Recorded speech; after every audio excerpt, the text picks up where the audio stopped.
Hello guys and welcome back to the channel. In this video, I'm going to show you how you can use Zip virtual card in store. So let's get started. First of all, you're going to open the Zip application on your device and navigate to the card section. Here, you'll be able to view your Zip virtual card information. If you haven't created one yet, select the option to set up or activate your virtual card and complete the instructions shown in the app. After the virtual card is ready, you can connect it to a mobile wallet such as Apple Pay or Google Wallet directly through the Zip app. Simply tap the Add to Wallet option and follow the setup process to finish linking the card. Once the setup is complete, you can use your phone to pay at supported stores. At checkout, open your mobile wallet and hold your phone close to the contactless payment terminal, the same way you would use a regular debit or credit card.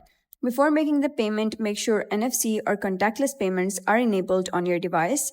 After tapping your phone on the terminal, the payment should process within seconds, and you'll receive a confirmation notification inside the Zip app showing the purchase details. And that's it for today's video. If you found this video helpful, please consider subscribing and leaving a like. It really helps me out, and I'll see you next time.